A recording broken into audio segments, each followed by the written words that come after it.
साजिद सुपारीवाला साहब, क्योंकि अब एक प्रश्न चिन्ह बार बार खड़ा किया जा रहा है। आपकी पार्टी के नेता हैं सर संजय राउत, वो तो पहले दिन रविवार वाले दिन से ही कह रहे हैं, जिस दिन से अजीत पवार ने शपथ ली है डिप्टी सीएम की कि एकनाथ शिंदे का इस्तीफा होगा, मुख्यमंत्री की कुर्सी उनकी जाने वाली है। तो क्या सर उद्धव गुट में ये एकनाथ शिंदे गुट की घर वापसी भी होने वाली है क्या? इसकी भी कोई तैयारी कर रहे हैं क्या आप लोग?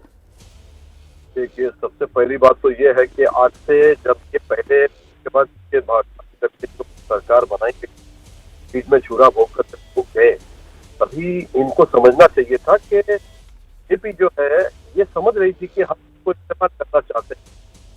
कोई भी सरकार बनाने के लिए पॉलिटिक्स है, हर हद से इस्तेमाल करते हैं। तो अब बीजेपी ने अपना डंडा इस्तेमाल किया। अब जब इनकी जरूरत थी तब तक इनको इस्तेमाल करेंगे, अब इसकी जरूरत नहीं है तो फेंक देंगे टिश्यू पेपर की तरह यूज करके।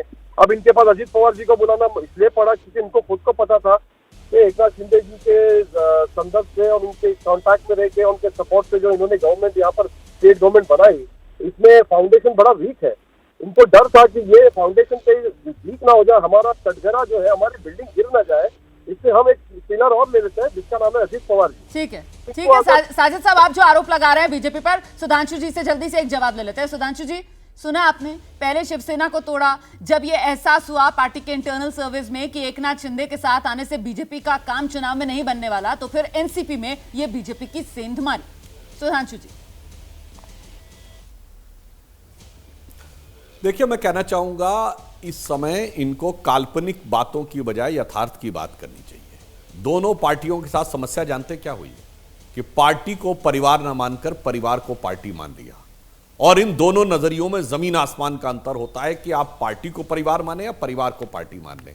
इस कारण से यह समस्या हुई। और मैं विनम्रता से कहना चाहता हूं कि जब स्वर्गीय बाला साहब ठाकरे जी के साथ भाजपा का गठबंधन हुआ था, हम कम सीटों पर लड़ते थे, हम 117 लड़ते थे, ये 147 लड़ते थे।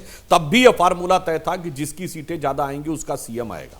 हमारी इनसे दुगनी सीटें ज्यादा आई, कभी कोई ऐसी बात ही नहीं थी। स्पष्ट जनादेश जनता ने भाजपा के नेतृत्व में भाजपा शिवसेना गठबंधन को दिया और मोदी जी का नाम लगाकर सबने हर सभा में चुनाव में वोट मांगे बाकायदा, चाहे शिवसेना के विधायकों के साथ में गठबंधन था। उसके बाद अब पीठ में छुरा भोंकना किसे कहते हैं? और मैं यह भी याद दिलाना चाहता हूं, आपने तो साहब बाला साहब ठाकरे जी की विरासत के साथ कोई जाके चेक कर ले, यूट्यूब पे बाला साहब का वो वीडियो अवेलेबल है जिसमें उन्होंने कहा, दोनों बैठे हुए थे, उन्होंने कहा राज ठाकरे और उद्धव दोनों बैठे हुए, मैं जब चाहूं इनको मंत्री बना सकता हूं, मगर ठाकरे परिवार का कोई व्यक्ति सरकार में नहीं आएगा। हम कभी सरकार में नहीं आएंगे, और 95 में वो नहीं बने। तो आपने तो परंपरा, विरासत, विचारधारा सब कुछ छोड़ दिया था, इसलिए वो विषय तो किनारे हो गया। अब मैं आज के विषय के ऊपर जो बात कह रहा हूं जी, यहां पे यह बात, एक मिनट पूरी बात कर ले। देखिए, आज का जो विषय है यहां पे चुनौती और भी गंभीर है। रोमाना जी, मैं एक उदाहरण देना चाहता हूं। 1997 में ऐसे ही जब बसपा टूटी थी उत्तर प्रदेश विधानसभा में, तो जानते कानूनी पेश क्या फंसा था? पता नहीं है एनसीपी के संविधान में क्या लिखा है। मायावती जी ने कोई चीफ व्हिप अपॉइंट नहीं किया था, तो वो कहा गया कि वो नेता विधायक दल थी, और नेता विधायक दल में व्हिप की सारी शक्तियां स्वतः निहित होंगी, यह पार्टी कॉन्स्टिट्यूशन में लिखा होना चाहिए। अब एनसीपी ने क्या किया है, प्रस्ताव पारित हुआ था, वैसे तो ये जो बोल रहे थे बिल्कुल सही बात है, हमारी पार्टियों में प्रस्ताव पारित होकर दिया जाता है, जैसा पाटिल जी ने बताया। यदि एनसीपी ने वो प्रस्ताव पारित करके प्रफुल्ल पटेल जी को अधिकार दिया था 2 कार्यकारी अध्यक्षों में से, तो फिर तो उनके सिग्नेचर की वैल्यू होगी, और वो अगर रिवर्स हो सकेगा तो दोबारा कार्य समिति बुलाकर ही हो सकेगा। जैसे ही घड़ी का काटा दोपहर 2:30 पे आए, बबीता जी का दिल सास बहू साजिश के लिए मचल जाए।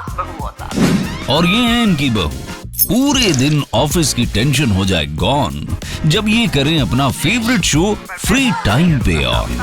इनकी तरह आप भी देखें अपना फेवरेट शो अपने टाइम पर, और डाउनलोड कीजिए एबीपी लाइव ऐप अपने स्मार्ट टीवी पर।